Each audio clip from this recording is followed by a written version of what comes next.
Masu kallon mu barkanmu da sake saduwa cikin wani sabon shirin namu na kundin siyasa wanda yake zuwa muku daga tashar dan Hutu TV da ke kan YouTube.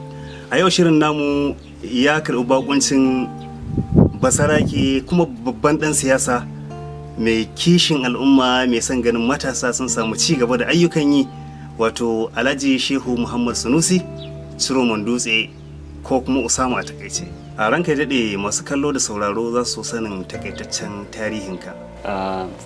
A'udhu billahi minash shaitanir rajim. Bismillahir rahmanir rahim. Tarihi na dogo ne, amma dai akasari da tarihin dan adam shine bayan haihuwarsa ana sa shi a makaranta da yin ilimi. To alhamdulillah ni ilimi na farko a wajen mahaifiyata na fara samu, inda zan karanta alqur'ani da kuma yin sallah da sauran abubuwa na ibada. Sannan kuma mahaifina shi ma ya dora tun da shi basarake ne, kusan lokutansa yana wajen mu'amala ne da al'umma. A bayan wannan sai aka sa na makarantar alkur'ani, wato wacce ake fi sani da makarantar allo.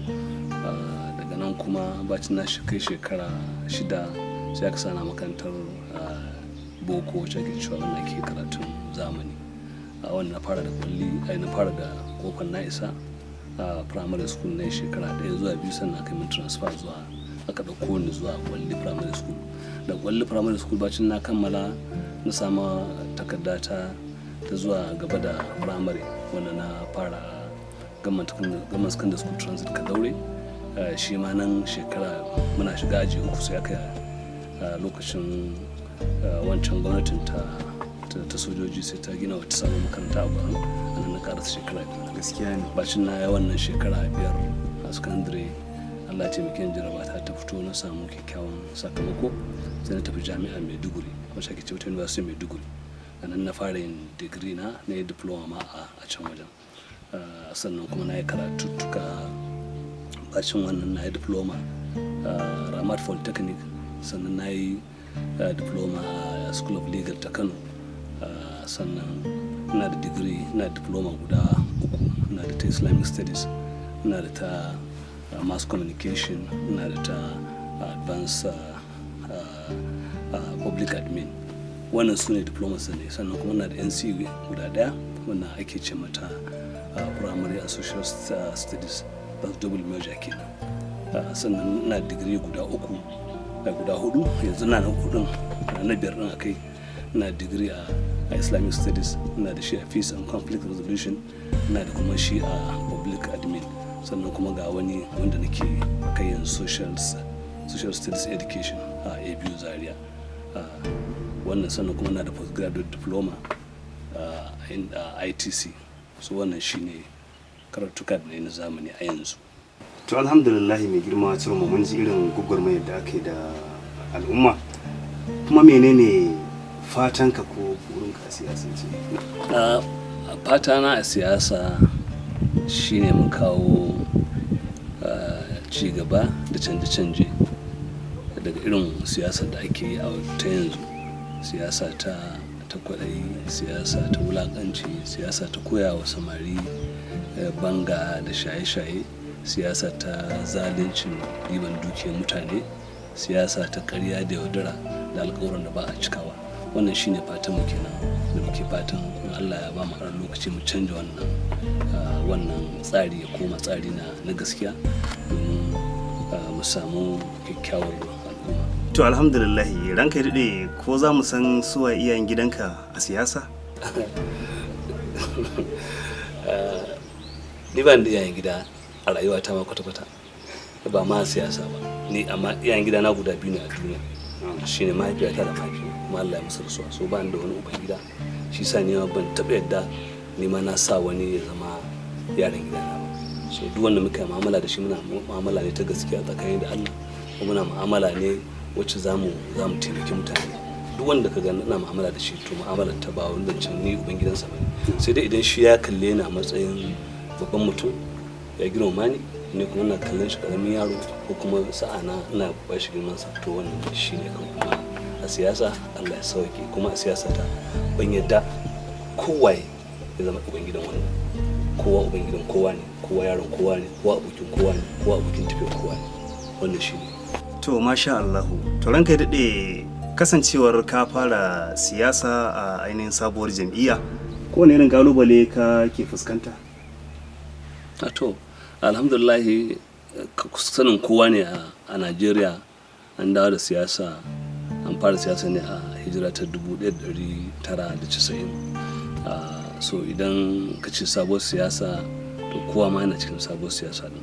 Amma tun da ka tambaye ni karamar jam'iyya da kuma sabuwar siyasa, shine siyasa ta gaskiya ba wata ke ce mata Action Alliance ba sabuwar jam'iyya ba ce, domin yau shekara ta 15 da kafuwa. So shekara 15 kuwa ko dan Najeriya ne abin da ya rage mishi kawai shekara 2 ya zama kan cewa zai jefa kuri'a. So ba sabuwar jam'iyya ba ce, amma dai a wajen ma'anan a Jigawa tun da na kawo ta zama sabuwar jam'iyya, shi sa kowa ke kallon ta haka. So kalubale da ake tambaya, akwai kalubale gaskiya kwarai da gaske, domin na zaga na gani, kuma akwai sabani tsakanin yadda nake a basarake da na yi mulki na sarauta, wanda ne hakimci a garuruka guda 3, Dutse, Basirka da Gansa, Buji local government kenan da Gwaram local government, Dutse local government. Da akwai bambanci tsakanin ita wannan tafiya din, domin wancan tafiyar in na fito kauce mu ake yi, kuma ba wanda zai iya zama kamar yadda muka zama da kai, ba wani abokina ko wani babban mutum na za mu hira da shi ba. Amma yanzu sai na shiga wani yanayi da za ka zauna da wanda bai isa ba, kana ganin bai isa ba, sai a wajen ka kai isasshe ne shi, domin za ka zauna da shi kai magana, za ku zauna taro ma ɗaya. Wani lokacin ruwan gidansu ma ina sha, ko abincin sun kawo ina ci, kuma ina duba irin yanayin ita rayuwar da suke ciki, kuma wannan ya bani canja min tunanina daga yadda nake basarake kuma na koma yadda za mu yi mu'amala da al'umma. So kalubalen shine abin takaici da haushi da kuma tausayi, shine yadda al'umma suke. In ka je gansu a gidajensu, ka gansu a garurukansu, na farko ga talauci, ga rashin ilimi na addini, ga rashin ilimin zamani, ga 'ya'yansu cikin kazanta, ga gidan environment din nasu ma da suke ba a kula da shi, kuma wasu abin takaici ma ruwan da su sha ma wani lokacin babu a garurukan. Sannan kuma ga babu tituna, babu wutar lantarki kamar yadda muke samu a birane, ba da wasu abubuwa na jin daɗi, sai ka ɗauka ba ma a duniya suke ba. To wannan shine na farko. Abu ne to mai girma ciro ma nasarori fa? Nasarori alhamdulillahi, babban nasara nake alfahari da ita shine na je na ga abin da ya kamata ne. So ita ce babban nasara. Shi dama a rayuwa duk abin da in ka samu kalubale, to in ka samu kashi 50 na kalubalen ka san shi, to ka samu nasara babba, domin sauran kashi 50 din za ka ga gyaran ba zai wahala ba, da ku da mutane za ku gyara. So babban nasara shine mutane sun fahimci abin da zo da shi. Duk da yake da an yi zaɓe 2019 an samu matsalar mutane sun idan su ya rufe saboda kuɗin abin duniya, suna zaton an ba su kuɗi za su tara kuɗin da zai kashe musu talauci, suka bar gaskiyar magana suka koma ƙarya. Kuma gashi yanzu abin da yake mu kenan, gashi nan muna ta shan wahala. An ci ko ina kaje, jiya ma na shiga campaign wasu garuruka nan kusa nan wajen garuruka guda 3 da har dare 11 dare dawo, suna cewa kansu ya gwaru. To wannan shine babban nasara din. Shi dan adam ya fahimci kan cewa ya kuskure kuma yana neman ya gyara, to wannan shine babban nasara. To ni ita ce babban nasara wajena. Kuma sauran abubuwa dai muna ci gaba, domin mu ba irin siyasar yaudara za mu yi ta mu je wajen mutane su ba mu damar su sannan kuma mu gudun ba su ba. Dama ce dai wanda za mu yi tabbin su, domin ba na jin duk Najeriya ma barin jama'u ba ma Jigawa state ba dan siyasan da har yanzu bayan shekara kusan 2 da gama zaɓe kuma yake bin mutane har yanzu ban huta ba. Ina bi 24 hours na bai fin hutun awa 5 ba a rayuwata. So wannan shine babban nasara da nake ganin. Mutane sun gamsu da abin da ake gaya musu, kuma suna ganin za su zo a tafiya tare a samu tsira. Wannan shine babban nasara ne a wajen. Masha Allah. Mafi yawan mutane sun canfa cewa ba cika samun mutane nagari a siyasa ba. Ko menene ra'ayin mai girma ciro ma kan haka? To wannan ma wani abu ne daban, kuma gaskiyar magana a yanda muka ɗauka kenan. Amma bayan da za a ci a duniya ko a garinku a ce ba mutanen kirki, akwai su mutanen kirki. Sai dai idan ku mutanen ne ba ku ɗauko mutanen kirkin kun ɗora su a mahallin ba. Idan ku ɗauki mutanen kirki ku ɗora su a mahalli, to ba ku da matsala.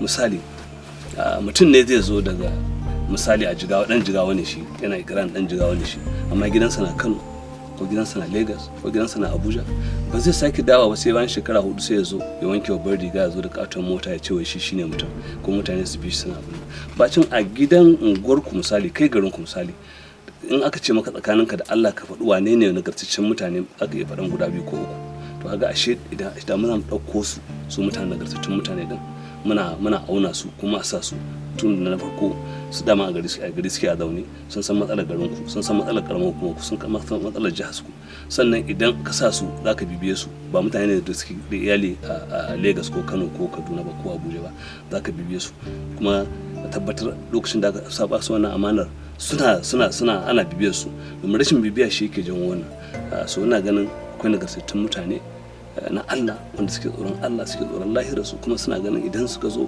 za a yi abin da su, to da akwai su ba su ba. Sai dai ka ce ba ita a duniya dama an ce abu ya lalace kashi mafi yawan ne suka lalace. Idan aka ce mutane nagartattun mutane ne suka fiyawa, to ba su kuma batattun ba su da yawa ne. So akwai nagartattun mutane wanda gaskiya ni na san su, ka san su, kowa ya san su, kan cewa idan aka ɗauko su aka sa su a amanar mutane za su rike amana, za su yi adalci, kuma za su tafi da mutane yadda ya kamata. Gashi na ai mun gani a Saddauna lokacin da ya kashe shi ma ni ban shiga firamare ba, amma yanzu ana magana saboda abin da ya bari legacy. So rashin bari legacy shi ke jan wannan masifa, kuma as long as kullum za mu ci gaba da wannan rashin tunanin da rashin amfani da ƙwaƙwalwa da Allah da wasir da Allah ya bamu, to kullum muna cikin masifa. Shi sa lalatattun mutane suka danna mutane, tsaro ne su, ba su fi kashi 20 ba a cikin 100, amma sun danna mutane bayan da aka yi da su. So shi sa mata ka tambaye ni ubangida, so irin su ne suke bin irin wannan uwayen gida, sun saci kuɗin mutane. Misali ka ɗauki mutum, misali malam ka ɗauki misali mutum, an ka zaɓe shi a siyasa, ba shi da rigar sawa, ba shi da gidan sawa, ba shi da motar ko babur da zai hau, rana guda da shekara wata 6 sai gan shi da kuɗi, sai gan shi yana gina gidaje a garin, ko yana gina da haya a wani wajen, ko yana sayan kadarori da yawa. Sannan kuma ga ya saci wajen biliyan 1 ko biliyan 2 ko biliyan 3. Ni da kai yanzu an kama ni ban taɓa ganta biliyan 1 ba, amma in kai lissafi biliyan 1 nan da ake magana, za ka ga shekara sai kullum za ka kashe miliyan 1, kullum a ce kullum duk wata za ka kashe miliyan 1, za ka ga sai ka shekara 86 kana kashe ta. To da Allah wani irin kwakwalwa ce, wace irin hauka ne na mutane da suke wannan sata kuɗin mutane. So wannan gaskiya wannan shine babban matsalar mu. Allah ya sa mu gyara. To ranka ya dade, daga shekaru 60 da suka shuɗe, alƙalamin siyasa sun canza a wannan zamani. Ko menene mahangarka? Ma'ana nasara aka samu ko aka san haka? Alhamdulillah, yawan lissafi na ga na shekara 60 ne yanzu, za ka ɗaya ba shekara 2 yanzu a rayuwata a duniya na ɗaya shekara 58. Amma dai daga wannan lokacin da na zama mutum, zan iya fahimtar abin da yake faruwa a rayuwa. Gaskiya wannan ra'ayi ne, ta iya yiwa fahimta ka daban, fahimta wani daban, amma dai gaskiyar magana, gaskiya babu wani cigaba da aka samu.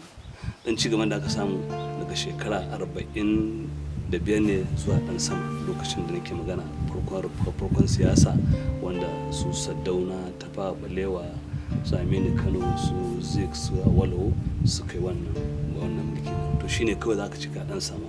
Amma gaskiya daga generations dinmu da na yi mu, gaskiya magana an yi abin da aka yi ne kawai na sarari, ba wani abu aka samu na cigaba. Bari baka misali, Saddauna da ake ta magana Saddauna, dole ne ban zamani da shi ba, kuma wanda suka zamani da shi sun ƙi faɗi gaskiyar menene genesis cin nasarar Saddauna. Fahimtar mu shine shi Saddauna ya ba da rayuwar shi ne ga mutanen arewa, sannan bai zama ɓarawo ba, domin har ya mutu gidansa ɗaya, gonarsa ɗaya, ya sama ɗaya a duniya. Sannan kuma babu wani tarihi da shi Tafawa Balewa da abin har aka kashe su suke da wani tarihi na sun tara. shi ma su Tafawa Balewa haka, in ka je Tafawa Balewa garin su, gonarsa ɗaya, gidansa ɗaya, har yanzu ma in kana ka je gidansa na Bauchi. So irin wannan mutanen ba za ka yi hada su da mutanen na yanzu ba, wanda su kawai abin da suka saba shine su saci kuɗi, 'ya'yan su ji daɗi, matan su ji daɗi. So idan ka duba mafi yawan su, idan misali rashin lafiya ta kama su, za ga ba da su da 'ya'yansu da matansu ba sa iya ma zama su shiga asibitin da muke shiga wanda gwamnati ta yi, wanda suna da ce ko general hospital, sai dai kawai daga sun dan zazzabi za su dauki su tafi China ko su tafi America ko su tafi Ingila. Yanzu lalacewa mata kai lalacewa check-up ma, dan check-up ba ma rashin sun lafiya ba, check-up da suke duk wata 6 ko shekara daya ba ma sai su iya yin shi a asibitocin da aka gina mana. So kaga ɗaya kenan. Sannan na biyu kuma idan ayansu da suka isa karatu, in ba yan ƙananan da suke gindin su bayan da su rabu da su, duk wanda kai daga firamare, yawanci ma daga firamare suke ɗimin yayan sai su kai su kasashen waje su yi karatu da sauransu. So su abin da suka ɗauka shine makaranta da kuma asibiti namu ne na mutanen da ba su da ƙarfi, su ko ba san kocin sun mutu wannan ƙarfin, saboda ka suna da kuɗin da su ɗebi kuɗin jirgi su tafi su kwana a hotel, sannan kuma asibitin mai tsada a biya kuɗin da za a biya. Shi sa za ga yawancin matsalar da muke fama kenan, shi sa asibitun ba sa gyaruwa, makarantun ba sa gyaruwa, haka za mu ta zama. Domin da suna sa 'yansu kamar yadda muke sa 'yanmu, da suna zuwa asibiti kamar yadda muke zuwa asibitin, to za ga da sun je wani wajen sun ga ba su samu yadda ake so, ko ba mashin ɗin da zai duba wata na'urar da ta iya duba wata rashin lafiyar da an kawo shi ansa saboda su masu amfani. Wannan shine matsalar mu, da kuma matsaloli da yawa na shugabanci. To alhamdulillah, mai girma Ciroma, mutane sukan ga hotunanka tare da yara a wurare daban-daban, ko menene sirrin haka? Alhamdulillah, ni Allah ya sa min, na farko Allah ya cusa min son yara saboda na tausayin su, kuma ba su da ƙarfi, raunana ne su, kuma yanzu ne suke buƙatar duk wanda ya zama mutum ya ja su a jiki domin a sa su a sa su kan shirya ta gari wajen tarbiyyar su, wajen ilimin su, wajen rayuwar su, da kuma abin da muke so su zama nan gaba. Wannan da na shiga siyasan nan, wannan ne ya bani tausayi a rayuwa. Shi sa ma yanzu na canja alƙiblar siyasa ta kan cewa ba na alƙawari a siyasa, amma ina da alƙawari da su. Alƙawari na shine yanda na kai ayana karatu, duk inda na kai su zan kokarin duk yanda zan yi da bi su ma 'yansu su ma su je su yi wannan karatu, domin sai da ilimi za su zama manyan mutane. Shi sa za ga ni kullum, ba wai ni ne nake abin nan ba, duk inda na je din ne su suke zuwa, to sun zo kuma da ina son su, za ga ku saka ke ganin hotuna na duk inda na je, in dai ba dare ne za ga ganin da hoton yara. Ko jiya nan da dawo da dare wajen karfe 10 duk da za ka hotuna za ga da akwai yara a cikin su. To wannan shine ya janwo, kuma Allah ya hore mun su, ba dabara ta bace, su suke zuwa, ni kuma nake jin daɗi, so sai ganin kullun da su. Wani dokta ya taɓa min tambaya a Facebook, wai me yasa ba na taro irin na siyasa a gangami da sauran su ya gani da yara, wannan yaran ba sa iya jefa kuri'a. Sun ce mishi dokta gaskiya ne, ba na gangamin siyasa saboda ni door to door campaign nake, ina zuwa kofar gidanka ne, kuma kai ma ka sani kofar gidanka zan je, ko gidan ko ungoku, ba wai in tara ku zo dutse ko da makamantansu. So sai na ce mishi, sai ce ai ba sa jefa kuri'a. Sai ce gaskiya ne ba sa jefa kuri'a, amma baka tunanin da shekara 20 su ne shugabanni yanzu. So idan baka gina su ba, ta yaya za zama shugabanni? Har yanzu ba na amsa ba har yanzu. So idan baka gina su ba, idan baka koya musu, baka ba su tarbiyya tun suna yara ba za ka iya samun daga mutane ba ka samu mutane masu amana. Wannan shine da nake gani, kuma har yanzu nan bai bani wata amsa wacce ta gamshe ni ba. Shi a tunanin sa wata kawai a haɗa ɗabi motoci, a yi ihu, a haɗa maza da mata, a cakuɗa su, a yi abin da haka dama, a ba su ganye da ƙwaya su sha, su zagi mutuncin mutane, sannan a ɗabi kuɗi kuma a ba su. Wannan shine tunanin su kenan. To alhamdulillah, mai girma Ciroma, maganganunka duk sun nuna cewa kana siyasa ne ba dan kanka ba, sai dan ci gaban al'ummarka. Wani irin tabbaci zaka ba wa al'umma domin su zabe ka?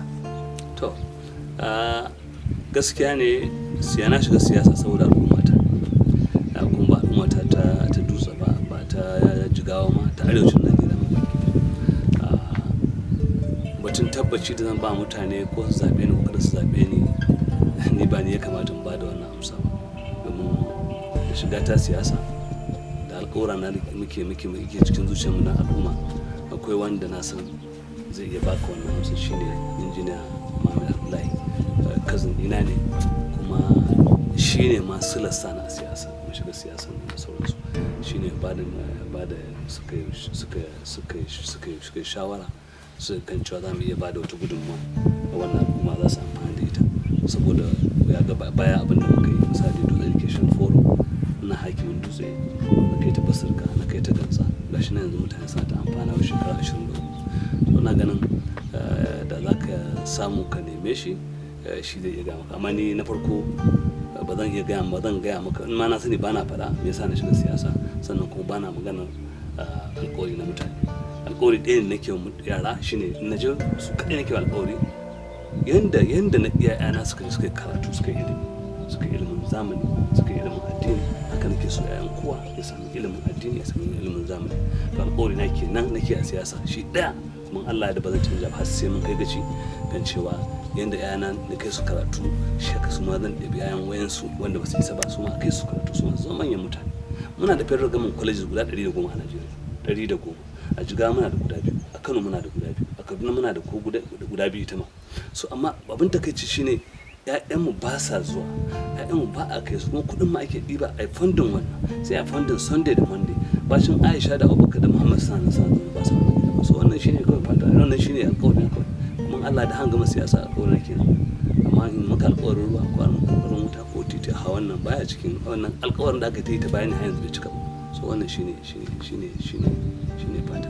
To alhamdulillah, a ƙarshe mai girma sirma me za ka faɗa dangane da masoya waɗanda suke kallon ka? Alhamdulillah ina godiya kwarai da gaske da duk masoyana ko ina suke a duniya, da kuma wanda ba sa kamata, domin su masoyana sun fahimci wane ne suna ganin kuma ga abin da zan yi. Amma duk wanda kaga bai fahimce ka ba makinka bane, a rashin fahimta ne shine. Su ma ina godiya kwarai da gaske.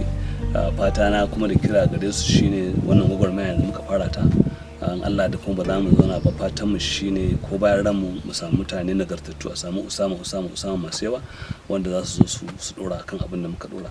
In kuma Allah ya sa mu ne muka fara dora din, alhamdulillah, kuma dai mun sa wani ginshiki kamar wannan dutsen da muka kawo mu ba yadda yake nan haka yake, inda ba tashin kiyama za a yi ba. To haka muke so mu dora mutane su ma zama nagartattu kamar wannan waje. So fatan mu shine mutane su ji tsoron Allah, su zo su tausaya wa mutane a baya, su haƙura da abin duniyan nan. Shekarun mutum ka kai shekara 60 70 80, me za ka yi da abin duniya kuma aikakken kawai ka zo ka tuba kuma ga Allah, kuma ka zo ka dora mutane wannan shine fata na gare su. Kuma muna fatan za mu siyasa ta mutunci da girmamawa kamar yadda aka yi mana, don babu wani ɗan siyasa da muka je muka shige tuko ta garin su ko yara ƙanana aka sa suka ci mutuncin mu. Asali ma wasu jam'iyyar ma suna zuwa su zauna mu zauna da su a magana, suna cikin mu ana magana da su. So wannan shine fatan mu a siyasa, kuma alhamdulillah mun samu wannan nasara din wajen kafa mutane akan wannan alƙibla din. Na gode kwarai da gaske, Allah saka alheri, kuma na yi farin ciki ku ne gidan TV na farko da kuka fara kirana, muka fara ta wannan tattauna da ku, kuma fata na zan sake samun dama ni ma in sake zuwa mu sake wannan tattauna din wani lokaci insha Allah. Na gode, Allah saka da alheri. Sunana Shoma Musunusi, wanda aka fi sani da Osama Ciro Mandusi. To masu kallon mu da saurare, na muka kawo ƙarshen wannan shiri namu na kundin siyasa. Sai ku tara da mu a shiri na gaba tare da ni Muhammad Hussein Adam, lafiyar galami.